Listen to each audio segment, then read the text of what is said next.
ಈ ಭೂಮಿ ಮೇಲೆ ಒಬ್ಬೊಬ್ಬರ ನೋವು ಒಂದೊಂದು ಥರ, ಒಬ್ಬರ ಕಷ್ಟಗಳು ಕೂಡ ಒಂದೊಂದು ಥರ ಇರುತ್ತೆ. ಅದರಲ್ಲೂ ಕೂಡ ನಿನ್ನ ಒಂದು ನೋವು ಮತ್ತು ಕಷ್ಟ ಅನ್ನೋದು ಸ್ವಲ್ಪ ಏನು ತುಂಬಾ ವಿಚಿತ್ರ. ಯಾಕೆ ಈ ಮಾತನ್ನ ಹೇಳ್ತಾ ಇದ್ದೀನಿ ಗೊತ್ತಾ ನಿನಗೆ? ನೋಡು, ನೀನು ನಿನ್ನ ಬಗ್ಗೆ ಕೇಳ್ಕೊಂಡಿರೋದ್ಕಿಂತ ರಾಯರ ಹತ್ರ ನೀನು ಅವ್ರು ಚೆನ್ನಾಗಿರಲಿ, ಒಂದು ಜೀವ ಚೆನ್ನಾಗಿರಲಿ ಅಂತ ನೀನು ರಾಯರಲ್ಲಿ ಸೇವೆನ ಮಾಡಿರೋದು ಕೂಡ ಹೆಚ್ಚು. ಅವ್ರು ಚೆನ್ನಾಗಿರಲಿ ಅಂತ ನೀನು ರಾಯರಿಗೆ ತುಂಬ ಸೇವೆಗಳನ್ನು ಕೂಡ ಮಾಡಿದೀಯಾ. ಆದರೆ ನಾನು ಹೇಳುವಂಥದ್ದು ಏನಂತ ಅಂದರೆ, ಈಗ ಪರಿಸ್ಥಿತಿ ನಿಂದು ಹೆಂಗಿದೆ ಗೊತ್ತಾ? ನಿನ್ನಿಂದ ಯಾರು ನೀನು ರಾಯರ ಹತ್ರ ಕೇಳಿಕೊಂಡು ಒಂದು ಸ್ವಲ್ಪ ಇರೋದ್ರಲ್ಲಿ ಸ್ವಲ್ಪ ಪರವಾಗಿಲ್ಲ ಅಂತ ಇದ್ದಾರೋ ಆ ವ್ಯಕ್ತಿಗಳಿಗೆ ನಿನ್ನ ಬಗ್ಗೆ ಕೃತಜ್ಞತೆ ಕೂಡ ಇಲ್ಲ, ನಿನ್ನ ಬಗ್ಗೆ ಪ್ರೀತಿ ಕೂಡ ಇಲ್ಲ, ನಿನ್ನ ಬಗ್ಗೆ ಗೌರವ ಕೂಡ ಇಲ್ಲ. ಒಳ್ಳೆಯದಾಗಿದ್ದರೂ ಕೂಡ ನಿನ್ನಿಂದನೇ ನಾನು ಹಾಳಾದೆ ಅಂತ ಕೂಡ ನಿನ್ನ ಬಗ್ಗೆ ಅವರು ಮಾತಾಡ್ತಾ ಇದ್ದಾರೆ. ನಾನು ಹೇಳುವಂಥದ್ದೇನು ಗೊತ್ತಾ, ಇಲ್ಲಿ ನೀನು ಅರ್ಥ ಮಾಡ್ಕೋಬೇಕಾಗಿರೋವಂಥದ್ದು ಇಷ್ಟೇ. ಇದನ್ನು ನಿನಗೆ ಹೇಳ್ತಾ ಇದ್ದೀನಿ. ಇಲ್ಲಿ ನೀನು ಅರ್ಥ ಮಾಡ್ಕೊಬೇಕಾಗಿರೋವಂಥದ್ದು ಏನು ಗೊತ್ತಾ, ಯಾರಿಗೆ ಎಷ್ಟು ಪ್ರೀತಿ ತೋರಿಸ್ಬೇಕು ಅಷ್ಟೇ ತೋರಿಸ್ಬೇಕು, ಯಾರಿಗೆ ಎಷ್ಟು ಗೌರವ ಕೊಡಬೇಕು ಅವ್ರಿಗೆ ಅಷ್ಟೇ ಕೊಡಬೇಕು, ಯಾರನ್ನ ಎಲ್ಲಿಡಬೇಕೋ ಅಲ್ಲೇ ಇಡಬೇಕು. ನೀನು ಅತಿಯಾಗಿ ಮನಸ್ಸಿಗೆ ಹಚ್ಕೊತ ಹೋದರೆ ಖಂಡಿತವಾಗ್ಲೂ ಹೇಳ್ತೀನಿ, ಒಂದಲ್ಲ ಒಂದು ದಿನ ಅವರಿಂದ ನೀನು ನೋವನ್ನೇ ಪಡ್ತೀಯ ಹೊರತಾಗಿ ನೀನು ನಿರೀಕ್ಷೆ ಇಟ್ಕೊಂಡಂತೆ ಅವರು ನಿನ್ನ ಬಗ್ಗೆ ಕೃತಜ್ಞತೆ ಇಟ್ಕೊಂಡು ಇವರಿಂದನೇ ನನಗೇನೋ ಒಂದು ಇದಾಯ್ತಪ್ಪ, ನಾನು ಚೆನ್ನಾಗಿರಲಿ ಅಂತ ಇವ್ರು ಪೂಜೆಗಳನ್ನ ಮಾಡಿದರು, ಇವ್ರು ನಾನು ಚೆನ್ನಾಗಿರಲಿ ಅಂತ ಎಷ್ಟೋ ಉಪವಾಸ ಕೂಡ ಮಾಡಿದರು, ನಾನು ಚೆನ್ನಾಗಿರಲಿ ಅಂತ ಎಲ್ಲ ದೇವರಲ್ಲೂ ಕೂಡ ಕೇಳ್ಕೊಂಡ್ರು ಅಂತ ನಿನ್ನ ಬಗ್ಗೆ ಕೃತಜ್ಞತೆ ನೀನೇನು ಅಂದ್ಕೊಂಡಿದ್ದಿಲ್ಲ ಆ ರೀತಿ ಅವ್ರು ಇಟ್ಕೊಳ್ಳೋದಿಲ್ಲ, ಖಂಡಿತವಾಗ್ಲೂ ಇಲ್ಲ. ಯಾಕಂತ ಅಂದರೆ ಇಲ್ಲಿ ಕೆಲವರು ಹೆಂಗಂತ ಅಂದರೆ ಅವಶ್ಯಕತೆಗೆ ಮಾತ್ರ ಒಳ್ಳೆಯವರಾಗಿರ್ತಾರೆ. ಅರ್ಥ ಮಾಡ್ಕೊಂಡು ನಡಿ. ಯಾಕೆ ಹೇಳ್ತಾ ಇದ್ದೀನಿ ಅಂದರೆ, ಪದೇ ಪದೇ ಜನಗಳನ್ನ ನಂಬಿ ನೀನು ಮತ್ತೆ ಮತ್ತೆ ನೋವಿಗೆ ಗುರಿ ಆಗೋದು ನನಗಂತೂ ಖಂಡಿತ ಇಷ್ಟ ಇಲ್ಲ. ನೀನು ಚೆನ್ನಾಗಿರ್ಬೇಕಲ್ವಾ, ನಿಂದು ಒಂದು ಜೀವ ಅಲ್ವಾ, ನಿನಗೊಂದು ಮನಸ್ಸಿರುತ್ತಲ್ವಾ, ಮನಸ್ಸಿದೆ ಅಲ್ವಾ, ಎಷ್ಟೋ ಕಣ್ಣೀರು ಹಾಕಿದೀಯಾ, ಎಷ್ಟೋ ಹತ್ತಿದೀಯಾ, ಎಷ್ಟೋ ಮಾಡಿದೀಯಾ, ದಿಂಬಿಡ್ಕೊಂಡೆಲ್ಲ ಹತ್ಕೊಂಡ್ಬಿಡ್ತೀಯ, ಒದ್ದಾಡ್ತೀಯ, ಬೋರ್ಗರಿತೀಯ. ನಿನ್ನ ನೋವನ್ನ ಯಾರ ಹತ್ರ ಆದರೂ ಹೇಳ್ಕೊಳಕ್ಕಾಗ್ತಾ ಇದೆಯಾ? ಆಗಲ್ಲ. ನಿನಗೆ ರಾಗಪ್ಪ ಅನ್ನೋದು ಬಿಟ್ಟರೆ ಬೇರೆ ಏನೂ ಗೊತ್ತಿಲ್ಲ. ಯಾಕಂದರೆ ಯಾರೂ ನಿನ್ನ ಜೊತೆಗಿಲ್ಲಲ್ಲ. ಯಾರಪ್ಪ ಇದ್ದಾರೆ ನಿನಗೆ ರಾಗಪ್ಪನ ಬಿಟ್ಟರೆ? ರಾಗಪ್ಪನ ಬಿಟ್ಟರೆ ಯಾರಿದ್ದಾರೆ ನಿನಗೆ? ಯಾರೂ ಇಲ್ಲ ನಿನಗೆ. ಯಾಕಂತ ಅಂದರೆ ಗುರುಗಳು. ಯಾಕೆ ಗುರುಗಳು ಮೌನವಾಗಿದ್ದಾರಂತ ಅಂದರೆ, ಯಾರಿಗೆ ಒಳ್ಳೇದನ್ನ ಬಯಸಬೇಕು ಅವ್ರಿಗೆ ಬಯಸು, ಯಾರು ನಿನಗೆ ಬೆಲೆ ಕೊಡ್ತಾರೋ ಅವ್ರಿಗೆ ಬೆಲೆ ಕೊಡು. ನೀವು ವಿಪರೀತವಾಗಿ ಅವ್ರಿಗೆ ಅಷ್ಟೊಂದು ನಿನ್ನ ಮೇಲೆ ಪ್ರೀತಿ ಇಲ್ಲ, ಗೌರವ ಇಲ್ಲ, ಅವರು ಎಂಥವ್ರು ಅಂತ ಆಲ್ರೆಡಿ ನಿನ್ನ ಮನಸ್ಸು ಒಂದು ಕಡೆ ಹೇಳ್ತಾ ಇರುತ್ತೆ, ಬೇಡ ನೀನು ಮೋಸ ಹೋಗ್ತಿದ್ಯಾ, ದುಡುಕ್ಬೇಡ, ಬೇಡ ಅವ್ರು ಇಷ್ಟೊಂದು ಕೀಳಾಗಿ ನೋಡಿದ್ರು ಕೂಡ ನೀನು ಯಾಕೆ ಮೇಲೆ ಬಿದ್ದೋಗಿ ಎಲ್ಲ ಹೇಳ್ತಾ ಇರುತ್ತೆ. ಯಾಕೆ ನೀನು ಪದೇ ಪದೇ ಅವ್ರನ್ನ ನೆನಪು ಮಾಡಿಕೊಂಡು ಆಗಲಿ, ಅವ್ರು ಎಷ್ಟೇ ನಿನ್ನ ಕಾಲು ಕಸದ ಥರ ನೋಡಿದರೂ ಕೂಡ ಮತ್ತೆ ಅವ್ರಿಗೆ ಗೌರವ ಕೊಡೋದಾಗಲಿ ಯಾಕೆ ಮಾಡ್ತೀಯಾ? ಯಾಕೆ ನಿನಗೆ ರಾಯರ್ ಪ್ರಪಂಚ ಅಲ್ವಾ? ರಾಯರಿಗಿಂತ ಹೆಚ್ಚ ಅವರು? ನನಗೆ ಹೇಳು, ರಾಯರಿಗಿಂತ ಹೆಚ್ಚ ಅವರು? ಇಲ್ಲ ಅಲ್ಲ, ರಾಯರಿಗಿಂತ ಹೆಚ್ಚಲ್ಲಲ್ಲ. ರಾಯರಿಗಿಂತ ಏನು ಹೆಚ್ಚಿದೆ ಪ್ರಪಂಚದಲ್ಲಿ? ನನಗೆ ತಂದೆ ತಾಯಿ ರಾಯರು, ಬಂಧು ಬಳಗ ಎಲ್ಲನೂ ಅವರೇ ಆಗಿದ್ದಾರೆ. ಈಗ ಎಲ್ಲನೂ ಅವರೇ. ಯಾಕಂತ ಅಂದರೆ ಅವರ ಒಂದು ಶಕ್ತಿ, ಅವರ ಒಂದು ಮನಸ್ಸು, ಅವರು ಏನಂತ ಗೊತ್ತಾದ್ಮೇಲೆ ಯಾರಿಗೇ ಆಗಿರಲಿ ಸರ್ವಸ್ವನೇ ರಾಯರಾಗ್ಬಿಡ್ತಾರೆ. ನಿನಗೂ ಕೂಡ ಅವರೇ ಆಗಿದ್ದಾರೆ.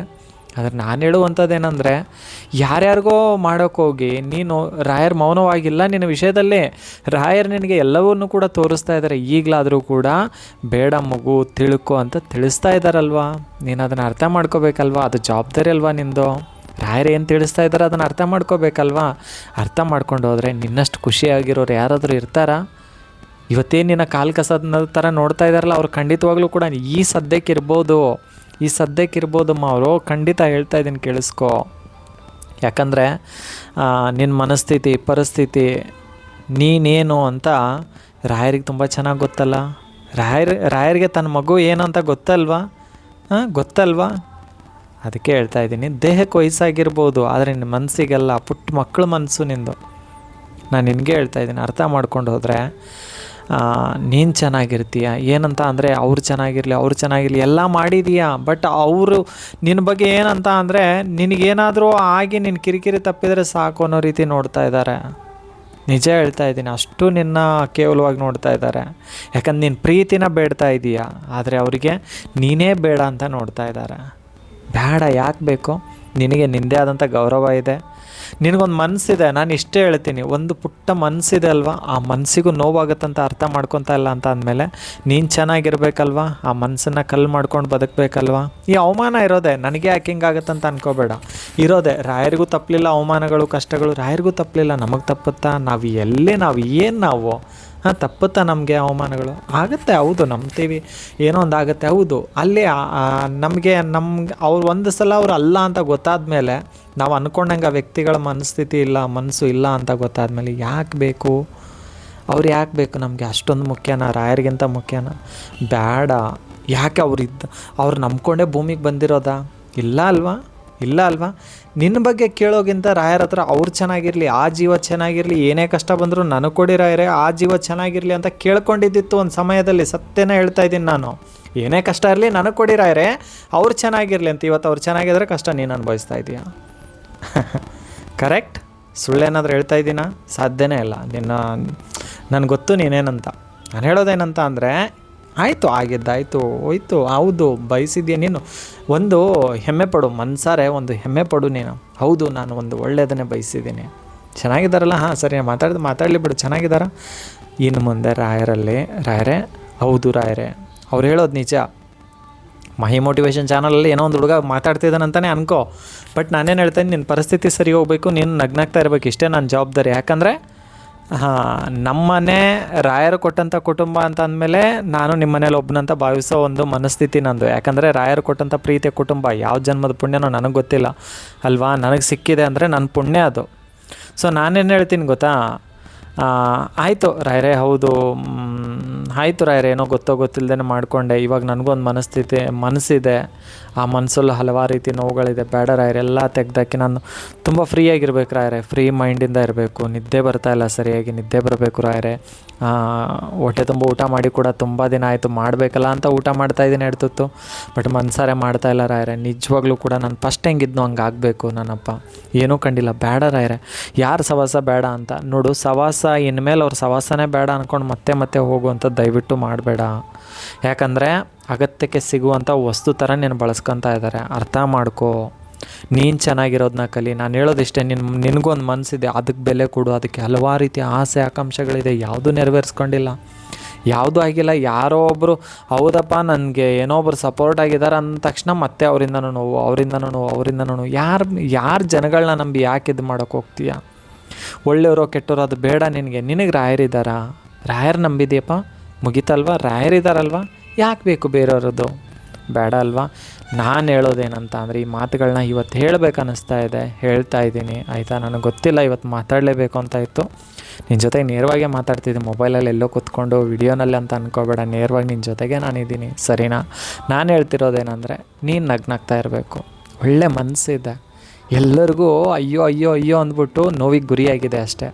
ಅದನ್ನು ಬಿಟ್ಟರೆ ನಿಜ ಹೇಳ್ತೀನಿ, ಒಂದು ತಿಳಿ ನೀರಿನಂಥ ಒಂದು ಒಳ್ಳೆ ಮನಸ್ಸು ನಿಂದು, ಪವಿತ್ರವಾದ ಮನಸ್ಸಿದೆ. ನಾನು ಇಷ್ಟು ಮಾತ್ರ ಹೇಳಬಲ್ಲೆ. ಏನಪ್ಪ ಇವನು ಹೇಳ್ಬಿಡ್ತಾನಂತ ಅನ್ಕೋಬೋದು. ನಿನ್ನ ಮನಸ್ಸು ನನಗೆ ಗೊತ್ತಿದೆ, ಅದಕ್ಕೆ ಹೇಳ್ತಾ ಇದ್ದೀನಿ ಆಯಿತಾ? ಇನ್ನು ಮುಂದೆ ನೀನು ಚೆನ್ನಾಗಿರಬೇಕು, ಇರ್ತೀಯ, ಯಾರ್ದು ಬೇಡ. ನಿನ್ನ ಜೀವನ ಸರಿ ಹೋಗಲಿ. ನೋಡು, ಇವತ್ತು ನಿನ್ನ ಹತ್ರ ಇದ್ರೇ ಅಲ್ಲ, ನಿನ್ನಿಂದ ಸಹಾಯ ಪಡ್ಕೊತಾರೆ, ಆಮೇಲೆ ನೀನೇನು ಅಂತಾರೆ, ನೀನು ಸರಿ ಇಲ್ಲ ಅಂತಾರೆ, ಆಡಬಾರ್ದು ಮಾತುಗಳನ್ನ ಆಡ್ತಾರೆ. ನಾನು ಹೇಳೋದಿಷ್ಟೇ, ನೀನು ಚೆನ್ನಾಗಿರಬೇಕು. ನಿನ್ನ ಹತ್ರ ಇದ್ರೇ ಎಲ್ಲ. ಬಟ್ ನಿನ್ನ ಹತ್ರ ಇದೆ ಅಂತ ಯಾಕೆ ನೀನು ನಿನ್ನ ಬಳಸ್ಕೊಳ್ಳೋರಿಗೆ ಎಲ್ಲವನ್ನು ಕೊಡೋದಾಗಲಿ, ಎಲ್ಲವನ್ನು ಮಾಡೋದಾಗಲಿ ಯಾಕೆ ಮಾಡ್ತೀಯ? ಬೇಡ ಅಲ್ವಾ? ನೀನು ಚೆನ್ನಾಗಿರ್ಬೇಕಲ್ವಾ? ರಾಯರ ಆಸೆ ಏನೋ ನೀನು ಚೆನ್ನಾಗಿರಬೇಕು, ನಿನ್ನ ಆಸೆ ಏನೋ ರಾಯರು ನನ್ನ ಜೊತೆಗಿರ್ಬೇಕು ಅನ್ನೋದು ಅಲ್ವಾ? ರಾಯರು ನಮ್ಮ ಸ್ವಚ್ಛ ಮನಸ್ಸಿಂದ ಯಾರೇ ನಂಬಿದರೂ ಕೂಡ ಅವ್ರ ಹೃದಯದಲ್ಲಿ ಅವರು ವಾಸ ಮಾಡ್ತಾರೆ. ಅವ್ರ ಹೃದಯನೇ ಅವ್ರ ಅರಮನೆ ಮಾಡ್ಕೊಂಡು ಬದುಕ್ತಾರೆ. ಇದು ಸತ್ಯ. ಈ ಕ್ಷಣದ ಮಾತುಗಳನ್ನು ಕೂಡ ಗುರು ರಾಯರು ಕೇಳಿಸ್ಕೊತಾ ಇದ್ದಾರೆ. ನಂಬಿಕೆನ ಇಡು, ಸರಿನಾ? ನೀನು ರಾಯರ ಫೋಟೋ ಮುಂದೆ ಕುಂತಿದ್ರೆ ಅವ್ರ ಮುಖ ನೋಡು ಒಂದು ಸಲ, ಎಷ್ಟು ಚೆನ್ನಾಗಿ ನಗ್ತಾ ಇದ್ದಾರೆ ಇವಾಗ. ಹೌದಲ್ವಾ? ಹೌದಂದರೆ ಹೌದು ಅಂತ ಹೇಳು. ನಗ್ತಾ ಇದ್ದಾರೆ ಅವ್ರು ನಿನ್ನ ನೋಡಿ. ಯಾಕಂದರೆ ನಿನ್ನ ಜೊತೆಗಿದ್ದಾರಪ್ಪ ಅವರು, ನಿನ್ನ ಬಿಟ್ಟು ಎಲ್ಲೋಗ್ತಾರೆ ರಾಯರು? ಇಷ್ಟೊಂದು ರಾಯರನ್ನ ಹಚ್ಕೊಂಡ್ಬಿಟ್ಟಿದೆಯಾ ಮನಸ್ಸಿಗೆ? ರಾಯರಿಗಿಂತ ಹೆಚ್ಚ ನಿನಗೆ ಹುಚ್ಚು ಮನಸ್ಸಾಗಲಿ, ಹುಚ್ಚು ಪ್ರೀತಿ ಆಗಲಿ ರಾಯರ ಮೇಲೆ ಇರಲಿ. ಅವರು ತುಂಬ ಏನಂತ ಅಂದರೆ, ನಿಜ ಅವ್ರ ಹೆಸರು ಹೇಳಿದ್ರೇ ಒಂದು ವೈಬು ಅಲ್ವಾ? ರಾಯರು ನಿಜವಾಗ್ಲೂ ಹೇಳ್ತಾ ಇದ್ದೀನಿ, ನಂದೇ ಹೇಳ್ತೀನಿ, ಅವ್ರ ಭಕ್ತನಾಗಕ್ಕೆ ನಾನು ನಿಜವಾಗ್ಲೂ ಕೂಡ ಅಷ್ಟು ನನಗೆ ಯೋಗ್ಯತೆ ಇದೆಯೋ ಇಲ್ವೋ ನನಗೆ ಗೊತ್ತಿಲ್ಲ. ಬಟ್ ಇಲ್ಲ ಅಂತಲೇ ನಾನು ಯಾವತ್ತು ಅಂದ್ಕೊತೀನಿ. ಯಾಕಂತ ಅಂದರೆ ರಾಯರು ಅನ್ನೋದು ಒಂದು ಅದ್ಭುತ. ಅವ್ರ ಪಾದ ಹಿಡಿಯೋ ಶಕ್ತಿ, ರಾಯರೇ ಅಂತ ಹೇಳುವಂಥ ಒಂದು ಅವಕಾಶ ಸಿಕ್ಕಿದೆ ಅಂದರೆ ಯಾವ ಜನ್ಮದೋ ನಂದಲ್ಲ, ನಮ್ಮ ಗುರು ಹಿರಿಯರು ದೊಡ್ಡವರೆಲ್ಲರೂ ಕೂಡ ಮಾಡಿದಂಥ ಪುಣ್ಯದಿಂದ ಇವತ್ತು ಪವಾಡ ಪುರುಷರು ರಾಯರ ಪಾದವನ್ನು ಹಿಡಿದು ಸೇವೆ ಮಾಡುವಂಥ ಒಂದು ಅವಕಾಶ ಸಿಕ್ಕಿದೆ ಅಂದರೆ ಅದು ನಮ್ಮ ದೊಡ್ಡೋರು ಮಾಡಿದಂಥದ್ದು. ಹೌದಾ? ಆ ದೊಡ್ಡೋರು ಮಾಡಿದಂಥ ಒಂದಿಷ್ಟು ಸೇವೆಗಳು, ಅವರು ಮಾಡಿದಂಥ ದಾನ ಧರ್ಮಗಳಿಂದ ನಮಗೆಲ್ಲೋ ಒಂದು ಕಡೆ ರಾಯರೇ ಅನ್ನುವಂಥ ಒಂದು ಅವಕಾಶ ಸಿಕ್ಕಿದೆ. ರಾಯರೇ ಅಂತ ಅವ್ರನ್ನ ಪಾದ ಹಿಡಿದು ಪೂಜಿಸುವಂಥ ಒಂದು ಅವಕಾಶ ಸಿಕ್ಕಿದೆ ಅಂತ ಅಂದರೆ ಅದು ದೊಡ್ಡೋರು ಮಾಡಿದಂಥದ್ದು. ನಮ್ಮದೇನಿಲ್ಲ, ನಾವು ಅದನ್ನು ಉಳಿಸ್ಕೋಬೇಕು, ಕಾಪಾಡ್ಕೊಂಡು ಹೋಗ್ಬೇಕು. ಅದನ್ನು ಬಿಟ್ಟು ಏನೇ ಕಷ್ಟ ಇರಲಿ ನನಗೆ ಕೊಡಿ ರಾಯರೇ, ಅವ್ರು ಚೆನ್ನಾಗಿರಲಿ, ಇದನ್ನು ಇನ್ನೊಮ್ಮೆ ನೀನು ಮಾಡಬಾರ್ದು. ಮಾಡಲ್ಲ ಅಂತ ಅಂದ್ಕೊಂಡಿದ್ದೀನಿ. ಬರೀ ವಿಡಿಯೋ ನೋಡ್ತಾ ಇಲ್ಲ, ನನಗೆ ನನ್ನ ಎದುರಿಗೆ ಕೂತ್ಕೊಂಡು ನೀನು ಹೇಳ್ತಾ ಇದೆಯಾ, ಇನ್ನೊಮ್ಮೆ ನನ್ನ ಬಗ್ಗೆ ಕೇಳ್ಕೊತೀನಿ. ಹೌದು, ನಾನು ಇದನ್ನು ಕೇಳಿದ್ದೆ, ಇನ್ನು ಮುಂದೆ ನಾನು ಕೇಳಲ್ಲ, ಈ ತಪ್ಪನ್ನ ಮಾಡಿದ್ದೆ, ಇನ್ಮೇಲೆ ಮಾಡಲ್ಲ, ಇನ್ನು ಚೆನ್ನಾಗಿರ್ತೀನಿ, ನನಗೋಸ್ಕರ ಕೇಳ್ಕೊತೀನಿ ಅಂತ ನೀನು ಹೇಳ್ತೀಯಾ, ನನಗೆ ಗೊತ್ತು. ನಾನು ಕೂಡ ನೀನು ಚೆನ್ನಾಗಿರಲಿ ಅಂತಲೇ ಗುರುರಾಯರಲ್ಲಿ ಪ್ರಾರ್ಥನೆನ ಮಾಡ್ಕೊತೀನಿ. ಸರಿನಾ? ಇನ್ನು ಮುಂದೆ ರಾಯರಿಗೋಸ್ಕರ ನೀನು ಬದುಕಬೇಕು, ರಾಯರು ಮಾತ್ರ ನಿನಗೆಲ್ಲ ಆಗಿರಬೇಕು. ಆಯಿತಾ? ನೀನು ಹೆಂಗೆ ಬದುಕಬೇಕಂತ ಅಂದರೆ ನಿನ್ನ ಎಲ್ಲೋಯ್ತು ನಿನ್ನ ಗತ್ತು ಅದೆಲ್ಲ. ಯಾಕಂದರೆ ನೀನೇನು ಕೆಟ್ಟ ದಾರಿಗೆ ಹಿಡಿದಿಲ್ಲ, ಕೆಟ್ಟ ಕೆಲಸನ ಮಾಡಿಲ್ಲ, ತಪ್ಪು ದಾರಿಗೆ ಹಿಡಿದಿಲ್ಲ, ತಪ್ಪು ಕೆಲಸವನ್ನು ಮಾಡಿಲ್ಲ. ಬಟ್ ಒಬ್ರಿಗೆ ಅಯ್ಯೋ ಅನ್ನೋಕ್ಕೋಗಿ ಇವತ್ತು ನೋವಿಗೆ ಗುರಿ ಆಗ್ತಾಯಿದೆ. ಯಾಕಂದರೆ ಆ ವ್ಯಕ್ತಿಗಳಿಗೆ ನಿನ್ನ ಮೇಲೆ ಪ್ರೀತಿ ಇರುತ್ತದಂತೆ ಎಂಥದ್ದು ಇಲ್ಲ. ಬಿಟ್ಟಾಕಮ್ಮ, ನೀನು ಚೆನ್ನಾಗಿರ್ಬೇಕು, ಇಷ್ಟೇ ನಾನು ಹೇಳೋದು. ನೀನು ಚೆನ್ನಾಗಿರಬೇಕು, ಊಟ ಗೀಟ ಮಾಡ್ಕೊಂಡು ಚೆನ್ನಾಗಿರು, ಕಣ್ಣೀರು ಹಾಕ್ಬೇಡ. ವಿಪರೀತ ಕಣ್ಣೀರು ಹಾಕ್ತೀಯ, ನಾನು ನಿಜವಾಗ್ಲೂ ಕೂಡ ಬೇಜಾರಾಗುತ್ತೆ. ದಯವಿಟ್ಟು ಕಣ್ಣೀರು ಹಾಕ್ಬೇಡ, ವಿಪರೀತ ಕಣ್ಣೀರು ಹಾಕ್ತೀಯ. ದಯವಿಟ್ಟು ಕಣ್ಣೀರು ಹಾಕೋದನ್ನ ನಿಲ್ಲಿಸಿ, ಚೆನ್ನಾಗಿರು ಅಷ್ಟೇ. ಯಾಕೆ ಯಾರಿಲ್ಲ ಅಂತ ಅನ್ಕೋಬೇಡ. ಕಲಿಯುಗದ ಕಾಮಧೇನು ಗುರು ರಾಘವೇಂದ್ರ ಪ್ರಭುಗಳೇ ನಿನ್ನ ಜೊತೆಗಿದ್ದಾರೆ. ಆಯಿತಾ? ನಿನಗೇನು ಕಮ್ಮಿ ಆಗಿಲ್ಲ, ನೀನು ಚೆನ್ನಾಗೇ ಇರಬೇಕು. ನಿನ್ನ ಪರಿಸ್ಥಿತಿ ನೋಡಿ, ನಿನ್ನ ಈ ಪರಿಸ್ಥಿತಿ ತಳ್ಳಿ ನಗ್ತಾ ಇದ್ದಾರಲ್ಲ, ಅವ್ರ ಮುಂದೆ ಅಂತೂ ನೀನು ಬಿಂದಾಸಾಗಿರಬೇಕು. ಆಯಿತಾ? ಸೊ ನಗ್ತಾ ಇರಮ್ಮ, ನಗಿಸ್ತಾ ಇರು. ಎಲ್ರಿಗೂ ಒಳ್ಳೆಯದಾಗಲಿಪ್ಪ. ನಮಸ್ಕಾರ.